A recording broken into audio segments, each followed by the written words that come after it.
Hello my dear student, class 8 का जो topic छूट गया था, बच गया था, उसे आज लेकर के आपके सामने आ गए हैं, जिसका नाम है बल एवं दाब।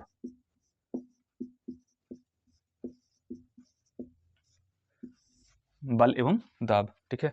आइए हम लोगों को जो अगला जो टॉपिक था उसका नाम है बल का मात्रक। इसको हम लोग समझ लेते हैं। बल का मात्रक, देखिए बल का मात्रक अंतर्राष्ट्रीय मात्रक न्यूटन होता है, जिसे कैपिटल एन से सूचित किया जाता है। क्लियर है। बल क्या चीज होता है ये पुरानी वीडियो में आपको बता चुके हैं। किसी वस्तु पर दबाव या खिंचाव को बल कहते हैं। बल का अंतर्राष्ट्रीय मात्रक न्यूटन होता है। अब आगे आपके सामने एक बहुत अच्छा खूबसूरत सा क्वेश्चन है, जिसका नाम है क्या है 1 किलोग्राम बल। ठीक है, मैं यहाँ पे लिख भी दे रहा हूँ, क्या है 1 किलोग्राम फोर्स। ठीक है, अब आइए इसे डिफाइन करते हैं कि क्या है 1 किलोग्राम फोर्स। सपोज कीजिए कि ये 1 किलोग्राम किसी वस्तु का मास होगा। ठीक है, और ये फोर्स जो बेसिकली है वो अर्थ के द्वारा ग्रेविटी फोर्स लगाया जा रहा है, उसके बारे में कहा जा रहा है। ठीक है, तो अब आप प्यारे बच्चों ये बात बताओ कि 1 किलोग्राम फोर्स को अगर देखा जाए तो मास के प्लेस पे मैं 1 लिख दूं। ठीक है, और मास का ऐसा यूनिट आप जानते हैं किलोग्राम होता है, द्रव्यमान का मात्रक किलोग्राम होता है, और फोर्स ऑफ ग्रेविटी कितना होता है 9.8 होता है। तो ये मास आप देख रहे हो कि ये 1 किलोग्राम है, मैं इसे 1 किलोग्राम लिख दे रहा हूँ, और ये 9.8, ये जो फोर्स ऑफ ग्रेविटी होती है वो 9.8 मीटर पर सेकेंड स्क्वायर, मतलब कि इतनी तेजी से वह पृथ्वी अपनी ओर किसी वस्तु को खींचती है। ठीक है, अब मैं इसे टोटली फाइनली कैलकुलेट करूँ तो 9.8 को मैं 1 से मल्टीप्लाई कराऊँ तो 9.8 और kilogram metre per second square, ये रिजल्ट आती है। मतलब कि इसी चीज़ को अगर हम बात करें कि 1 किलोग्राम फोर्स क्या होता है, तो 1 किलोग्राम फोर्स वह बल है जो किसी वस्तु पर, जो किसी 1 किलोग्राम द्रव्यमान वाली वस्तु को 9.8 मीटर पर सेकेंड स्क्वायर से पृथ्वी अपनी ओर खींचती है। इसी को बोला जाता है 1 किलोग्राम फोर्स। ठीक है, अब इसे और अच्छे तरीके से लिखे तो 1 kilogram force is equal to 9.8 kilogram metre per second square, kilogram metre per second square, इसी को बोला जाता है न्यूटन। ठीक है, इसी को क्या बोला जाता है, न्यूटन। सवाल बनाते समय हम लोग कभी कभी इसको 10 न्यूटन के बराबर ले लेते हैं। क्लियर है, उम्मीद है कि ये बातें आपको समझ में आ गई होगी। प्यारे बच्चों, ये पेपर में पूछ भी सकता है कि क्या होता है 1 किलोग्राम फोर्स। तो 1 किलोग्राम फोर्स वह बल है जो किसी 1 किलोग्राम वाली वस्तु को पृथ्वी अपनी ओर 9.8 न्यूटन से क्या करती है, आकर्षित करती है। ठीक है, इसके बाद अगर बात करें तो अगला टॉपिक है आपका दबाव। क्या है, दबाव। तो आ जाइए दबाव भी हम लोग पढ़ लेते हैं कि दबाव क्या चीज है। तो देखिए दबाव हम लोग पढ़ रहे हैं, तो दबाव आप जानते हैं डे टू डे लाइफ में। ठीक है, दबाव क्या होता है आइए उस पर बात कर लेते हैं। ठीक है, तो इसका फॉर्मूला हम लोग यहाँ पर लिख लेते हैं, pressure is equal to force upon area होता है। Pressure is equal to force upon area. इस पर सीधे सीधे सवाल पेपर नहीं पूछता है 8 क्लास के बोर्ड में। ठीक है, ये थोड़ा घुमा करके क्वेश्चन पूछता है। कैसे पूछेगा, आप इस वीडियो में एंड तक बने रहें, आप मुझसे जानिए कि कैसे सवालों को पूछा जाता है। ठीक है, तो अब आप आइए। ठीक है, प्रेशर का हिंदी आप जानते होंगे प्यारे बच्चों, दबाव होता है, और फोर्स का हिंदी जानते होंगे बल होता है, और एरिया का मतलब क्षेत्रफल होता है। ठीक है, तो अब आप ध्यान से चीज़ों को समझिए। ठीक है, अगर किसी ऑब्जेक्ट का जिस पर बल कार्य किया जा रहा है, जिस पर प्रेशर अप्लाई किया जा रहा है, अगर किसी ऑब्जेक्ट का एरिया बढ़ा दिया जाए तो प्रेशर क्या हो जाता है, प्रेशर कम हो जाता है। एरिया बढ़ा दोगे तो प्रेशर कम हो जाएगा। ठीक है, ओके। और मैं अगर इसी बातों को यहाँ पर और दूसरी तरीका से बोलूँ कि सर अगर मैंने एरिया को अगर मैंने क्या कर दिया, कम कर दिया, तो एरिया को कम कर दोगे तो प्रेशर का मान बढ़ जाएगा। ठीक है, अगर एरिया के वैल्यू को कम कर दोगे तो प्रेशर का मान क्या हो जाएगा, बढ़ जाएगा। सपोज डेट आप समझिए कि धारदार चाकू से सब्जी काटना आसान इसलिए होता है क्योंकि उसकी एरिया कम होती है, और कम एरिया होने के कारण वह किसी सतह पर ज्यादा दाब उत्पन्न कर पाता है, जिसके कारण सब्जी बड़ी आसानी से कट जाता है। तो यहाँ पर आप देख रहे हैं कि एरिया कम है, और एरिया कम होने पर प्रेशर ज्यादा उत्पन्न हो जा रहा है।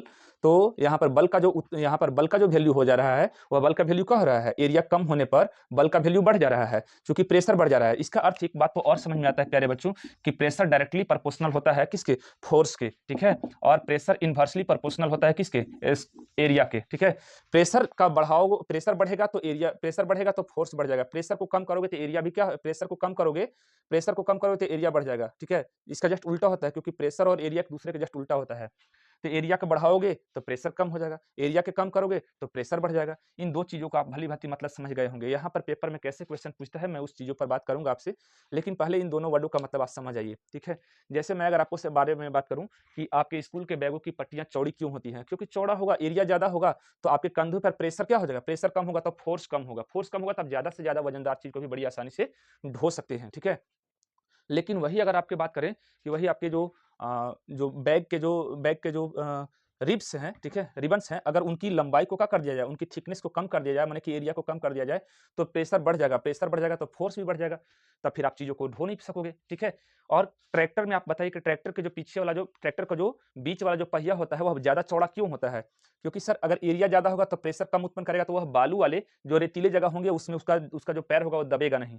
कई बार आपके मम्मी और पापा आपको गद्दे पर दोनों पैर पर खड़ा होने से डाँटते होंगे, क्योंकि गद्दा पर दोनों पैर पर खड़ा हो जाएगा तो गद्दा खराब हो जाएगा। गद्दा वहाँ पर पूरे संपूर्ण शरीर का जो दाब है, जो बल है, वो एक छोटे से भाग पर काम करेगा। तो छोटे से भाग पर काम करेगा माने कि एरिया कम हो गया तो प्रेशर का मान बढ़ जाएगा, तो गद्दा खराब हो जाएगा। लेकिन अगर आप गद्दे पर सो जाते हो या बैठते हो तो क्या होता है? तो एरिया क्या हो जाता है? कॉन्टैक्ट एरिया बढ़ जाता है। कॉन्टैक्ट एरिया बढ़ जाने पर प्रेशर का वैल्यू क्या हो जाता है? प्रेशर का वैल्यू कम हो जाता है। ठीक है? इस पर सवाल कैसे पेपर में आता है, मैं आपको से बातें कर रहा हूँ। ठीक है? आप चीज़ों को ध्यान से सुनिएगा और समझिएगा।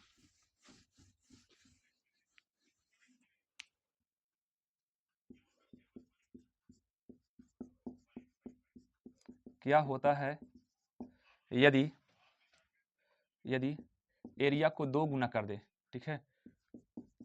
तो दबाव पर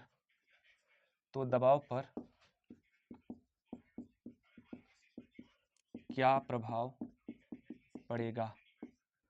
यही आपके से क्वेश्चन है यहाँ पर, ठीक है? कह रहा है कि क्या होता है यदि एरिया को 2 गुना कर दे तो दबाव पर क्या प्रभाव पड़ेगा? तो प्यारे बच्चों सबसे पहले फॉर्मूला लिख लो, P = F/A। अब यहाँ पर कह रहा है कि एरिया को 2 गुना कर दे रहे हैं, ठीक है? तो एरिया को अगर 2 गुना कर दोगे प्यारे बच्चों, तो ये बताओ कि एरिया जो पहले था उसके अब डबल कर दे रहे हैं, 2 टाइम्स कर दिए।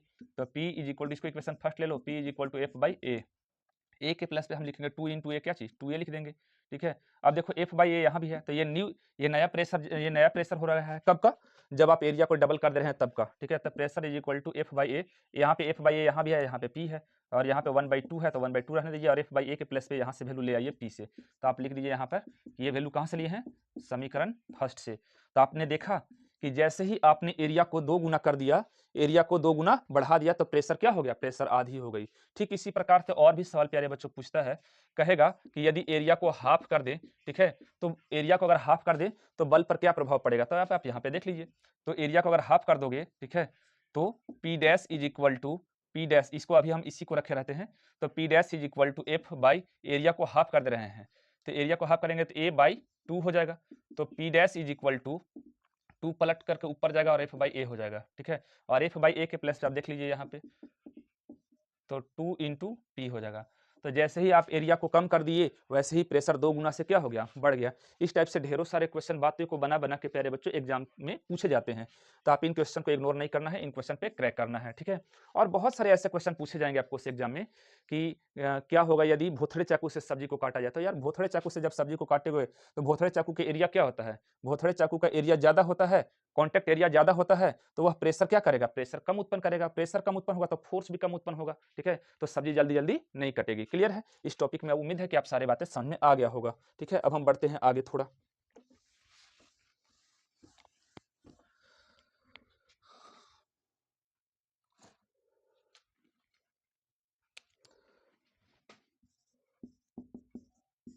दबाव बराबर क्या होता है? बल बटा क्षेत्रफल। दाब बराबर होता है बल बटा क्षेत्रफल। Pressure is equal to force upon area. कभी कभी इसके बारे में और भी ज़्यादा कुछ पूछ देता है, तो सर जी फोर्स का मात्रक होता है न्यूटन, अभी आपको बताए थे, और एरिया का मात्रक होता है मीटर स्क्वायर, ठीक है। और pressure is equal to newton metre square, इसी को बोला जाता है प्यारे बच्चों पास्कल, ठीक है। ये याद रख लीजिएगा, न्यूटन प्रति मीटर स्क्वायर को ही क्या बोला जाता है? पास्कल, ठीक है। इन्होंने सबसे पहली बार एक साइंटिस्ट थे जो प्रेशर के बारे में कुछ चीज़ों के बारे में बताया था, प्रेशर से संबंधित, तो उन्हीं के नाम पे इनका नाम को रख दिया गया है पास्कल, ठीक है। तो अब आइए कुछ पास्कल के बारे में भी कुछ जानकारी प्राप्त कर लेते हैं। एक पास्कल क्या होता है, ठीक है। तब आप ही बताइए एक पास्कल बराबर क्या होता है? 1 PA is equal to newton प्रति मीटर स्क्वायर। एक पास्कल इसी को बोला जाता है, ठीक है। या फिर आप इसे और अच्छा तरीका से समझे कि एक पास्कल क्या होता है, तो 1 न्यूटन का फोर्स लगा करके किसी 1 मीटर स्क्वायर वाले एरिया पर अगर 1 न्यूटन का फोर्स लगाते हैं, 1 मीटर स्क्वायर वाले एरिया पर 1 न्यूटन का फोर्स लगाते हैं, तो इस दाब को 1 पास्कल का दाब कहा जाता है। क्या कहा जाता है? 1 पास्कल का दाब कहा जाता है, ठीक है। अब हम लोग थोड़ा आगे बढ़ते हैं। तो कहता है कि यहाँ पर कुछ टर्म्स दिए हुए हैं, तो ये टर्म्स क्या-क्या है मैं आपको बता दूँ, ठीक है। तो कहता है कि दिए हुए बल के लिए संपर्कित सतह का क्षेत्रफल जितना कम होगा, माने कि उसकी एरिया जितना कम होगा, एरिया ये जितना ही कम होगा, ठीक है, दबाव उतना ही अधिक हो जाएगा, ठीक है, क्योंकि आप जान रहे हैं कि प्रेशर जो होता है वो इन्वर्सली प्रोपोर्शनल होता है किसके, एरिया के। प्रेशर जो होता है इन्वर्सली प्रोपोर्शनल किसके होता है, एरिया के, ठीक है। और यहाँ पर दूसरा टर्म्स आपके बुक में बोला है, पॉइंट ये बात बोला है कि दूसरा टर्म बोला है कि एक दिए हुए बल के संपर्कित सतह का क्षेत्रफल जितना अधिक होगा, मतलब कि संपर्कित सतह एरिया जितना ही ज्यादा होगा जिस पर आप दाब उत्पन्न कर रहे हैं, ठीक है, तो एरिया जितना ही ज्यादा उत्पन्न होगा, एरिया जितना ही ज्यादा होगा, प्रेशर उतना ही कम होगा, ठीक है।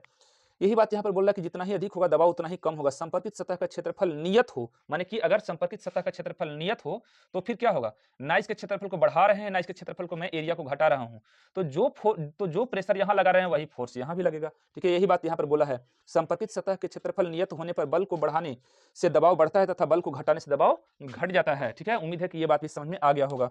अब थोड़ा हम लोग आगे बढ़ते हैं, दैनिक जीवन में दबाव का महत्व, ठीक है। तो ये दबाव का महत्व यहाँ पर अच्छा कुछ पॉइंट्स दिया हुआ है, ठीक है। जैसे धारदार चाकू की अपेक्षा धारदार चाकू से सब्जी काटना आसान क्यों होता है धारहीन चाकू की अपेक्षा, ठीक है। इस टाइप का कुछ क्वेश्चन आपके पेपर में देते रहता है, ठीक है, पढ़िएगा इसको। अब हम लोग पढ़ेंगे, ठीक है, तरल पदार्थ का अर्थ है द्रव व गैस, ठीक है। तो तरल पदार्थों में दबाव के बारे में पढ़ेंगे, ठीक है, तरलों में दाब, तरलों में दाब। अब तरलों में दाब के बारे में आइए एक नज़र में सारी बातें डिस्कस कर लेते हैं। देखिए, तरलों में दाब के बारे में अगर बात करें तो ये कोई फ्लूइड है जो पानी से भरा हुआ है, ठीक है। ये कोई फ्लूइड है, ये कोई तरल है। तरल देखिए, जो तरल होता है वो दो हो सकता है, जैसे तरल द्रव भी हो सकता है और गैस भी हो सकता है, ठीक है। ऐसा नहीं है कि तरल केवल पानी ही होता है, ठीक है, तरल द्रव भी हो सकता है, गैस भी हो सकता है, ठीक है, क्योंकि दोनों में ही बहने के गुण पाया जाता है। तो प्यारे बच्चों, यहाँ पर कुछ छोटी छोटी बातें हम आपको समझा रहे हैं, इसे समझिएगा, ठीक है। जैसे जैसे आप गहराई में बढ़ोगे प्रेशर का मान उतना ही ज्यादा बढ़ेगा, ठीक है। जैसे जैसे गहराई में बढ़िएगा प्रेशर का मान उतना ही अधिक बढ़ेगा, ठीक है। उम्मीद है कि ये बातें समझ में आ रही होगी। जैसे जैसे गहराई में बढ़िएगा वैसे वैसे प्रेशर का मान बढ़ेगा। जैसे मैं अगर कहूँ कि ये वाटर टैप ए है, यहाँ वाटर टैप बी है और यहाँ वाटर टैप सी है, तो ये ऐसे पानी को फ्लो कर रहा है, ये पानी का फ्लो ऐसे कर रहा है और ये पानी का फ्लो ऐसे कर रहा है, ठीक है। तो बताइए सबसे ज्यादा प्रेशर कहाँ है, तो सर कहोगे कि ए पर। इसका मतलब ये हुआ प्यारे बच्चों कि यहाँ पर दबाव क्या है, अधिक है, यहाँ पर दबाव अधिक है, मतलब कि ऊपर के लेवल में पानी नीचे क्या है, ज्यादा डेंसर है, ज्यादा घना है, ठीक है, मतलब कि डेंसिटी पानी का यहाँ पे ज्यादा घना है, ठीक है। तो सर जी जैसे जैसे पानी की अगर हम गहराई में बढ़ते जाते हैं वैसे वैसे इसका दबाव का मान भी क्या होते जाता है, बढ़ते जाता है, वैसे वैसे इसका दबाव का मान क्या होते जाता है प्यारे बच्चों, बढ़ते जाता है। लेकिन एक बात बताइए पानी में, ठीक है, मेरा आपको आज का एक सवाल है, जैसे सपोज करो माय डियर स्टूडेंट कि मैं अगर 5 किलोग्राम का कोई वस्तु को यहाँ पर रखता हूँ, ठीक है, और मैं इसे वेइंग मशीन से मैं इसको वेट करता हूं, तब 5 किलोग्राम, क्योंकि आप जानते हैं कि पानी में किसी वस्तु को डुबाते हैं तो वस्तु उसके ओरिजिनल वेट से ये थोड़ा कम भारी प्रतीत होता है, ठीक है। तो मान लीजिए कि ये 3 किलोग्राम का महसूस हो रहा है, तो क्या मैं अगर इसी ऑब्जेक्ट को मैं अगर यहां तक डुबा दूं, ठीक है, तो क्या ये 3 किलोग्राम वेट का ही 3 किलोग्राम वेइंग ही देगा यहाँ डुबाने पर भी और यहाँ डुबाने पर भी, या फिर उससे कम देगा? प्यारे बच्चों इसको कमेंट सेक्शन में आप मुझको आंसर दे देना, ठीक है। मैंने क्या बोला ध्यान से समझ लीजिए। जैसे जैसे पानी की गहराई में अगर हम बढ़ते चले जाते हैं, ठीक है, तो वैसे वैसे पानी का प्रेशर क्या होते जाता है, बढ़ते जाता है। उसका नमूना आप यहाँ पर देख लो, ए वाटर टैप को खोला तो इसका प्रेशर ये रहा, बी को खोला उसका प्रेशर ये रहा, सी को खोला उसका प्रेशर ये रहा। माने जैसे जैसे गहराई कम हो रही है ना प्यारे बच्चों, वैसे वैसे इसका दाब का मान भी क्या हो रहा है, कम हो रहा है, ठीक है। और जैसे जैसे मैंने पानी के गर्त में गया, गहराई में गया, वैसे वैसे इसका मान क्या हो रहा है, बढ़ रहा है, ठीक है। ओके, अब मैं यहाँ पे एक और बकेट बना रहा हूँ प्यारे बच्चों, इसे भी ध्यान से देखो। तो अगर मैं ये जो 3 जो मैंने लिया, ठीक है, water tap A, water tap B, water tap C, ठीक है, तीनों को अगर मैं इस क्रम में लगा दूं एक ही स्थान पे, जैसे मैंने ए को यहां लगा दिया, बी को भी यहां लगा दिया और सी को भी यहां लगा दिया, ठीक है, तो क्या इनसे जो प्रेशर जो जनरेट होगा आगे की ओर, जो पानी का फ्लो होगा, ठीक है, तो क्या वो पानी का फ्लो एक समान होगा कि अलग अलग होगा? तो प्यारे बच्चों इस बात से आपको समझ में आ रही है कि चूंकि ये एक ही स्थान पर, एक ही हाइट में, एक ही गर्त पर लगाए गए हैं, तो इन पे प्रेशर का मान समान होगा। इसका मतलब एक बात तो समझ में आ रहा है कि पानी के अंदर चारों तरफ से जो दबाव पड़ता है वह क्या पड़ता है, वह इक्वल फोर्स उत्पन्न करता है, चारों तरफ से बराबर फोर्स उत्पन्न होता है। ये बातें आपको समझ में आ गई होगी, ठीक है। इसी वजह से आपका जो बुक में जो डायग्राम दिया है वो ABC बहुत सारे नल वहां पर दिए गए हैं, ठीक है। तो वहां पर आपको दिखाया गया होगा कि इसके पानी का जो प्रेशर है वो एक समान है, ठीक है। अच्छा, एक बात और दिया गया है आपके बुक में कि अगर इसके गर्त को अगर इसके आयतन को अगर बढ़ा दिया जाए, ठीक है, माने कि ये इतना छोटा है बकेट और अब इसके आयतन को बढ़ा दिया जाए और फिर पानी का लेवल सेम ही हाइट पर रखा जाए और फिर तीनों को एक साथ खोल दिया जाए, तो क्या, ठीक है, तो क्या इसके धारिता या आयतन बढ़ाने से इसके प्रेशर पर कोई प्रभाव पड़ेगा? तो नहीं सर जी, ठीक है, कोई प्रभाव नहीं पड़ेगा, ठीक है। तो आयतन बढ़ाने से इसके प्रेशर पर कोई प्रभाव नहीं पड़ता है, ये बातें समझ में आनी चाहिए आपको, ठीक है। तो ऐसा इसलिए हो रहा है क्योंकि आयतन बढ़ रहा है बट सेम हाइट पर ही तो है, सेम हाइट पर है, तो जो प्रेशर यहां उत्पन्न हो रहा है वही प्रेशर यहां भी, वही प्रेशर यहां भी, वही प्रेशर यहां भी, ठीक है। तो प्रेशर क्या मान का रहेगा, बिल्कुल इक्वल रहेगा, समान रहेगा, कोई दिक्कत वाली बातें नहीं है, ठीक है। अच्छी बात है। अब साथ ही साथ यहाँ पर कुछ और टॉपिक भी दिया गया है, ठीक है, तो उसे भी हम पढ़ा देते हैं। द्रव की ऊंचाई का दबाव पर प्रभाव, द्रव की ऊंचाई पर, टॉपिक का नाम है द्रव की ऊंचाई पर दबाव का प्रभाव, ये टॉपिक का नाम है। तो प्यारे बच्चों एक बात बताओ, ठीक है, आप हमको एक बात नहीं बल्कि दो बातें बताओ, ठीक है, कि ये रहा अर्थ और ये रहा एटमॉस्फेयर, वायुमंडल, ठीक है। तो सबसे ज्यादा अगर वायु का दबाव कहीं पड़ेगा तो ये अर्थ पर पड़ेगा, क्योंकि अर्थ के अराउंड चारों ओर क्या है, वायु है। तो वायु का दबाव कहाँ अधिकतम होगा, तो जहां उसकी डेंसिटी ज्यादा होगी। प्यारे बच्चों बोलो हाँ या ना।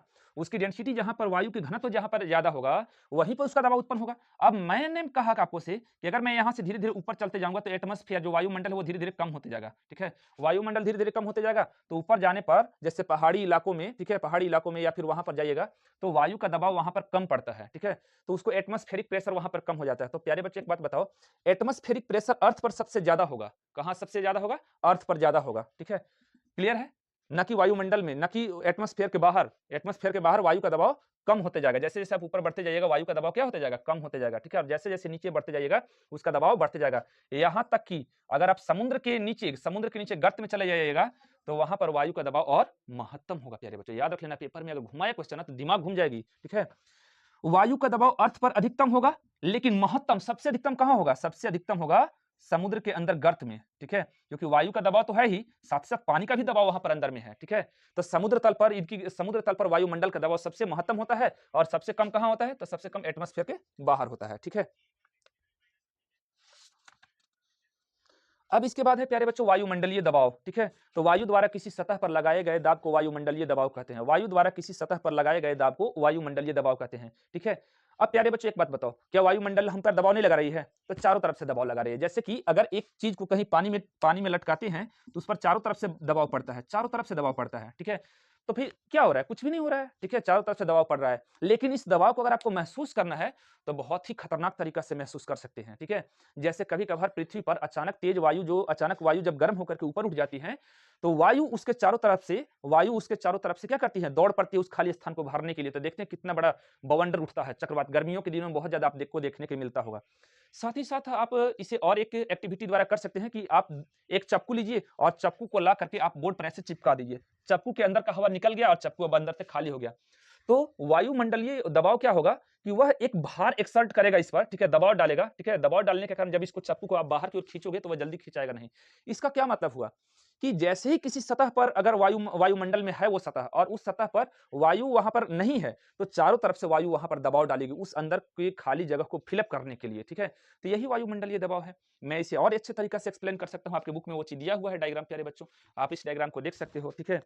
कि यहाँ पर ये पानी जो देख रहे हैं, ये पानी जो यहाँ पर देख रहे हैं, यहाँ पर पानी जो है सो क्या है, पानी यहाँ पर नहीं है, पानी नीचे वाले भाग पर है, पानी ऊपर में खाली है। तो खाली है तो इस खाली वाले बर्तन में वो नीचे से वायु क्या करेगी, नीचे से वायु दबाव डालेगी वहां पर जाने के लिए खाली वाले स्थान पे। तो इसका नतीजा ये होगा कि पेपर जो से नीचे नहीं गिरेगा, ठीक है।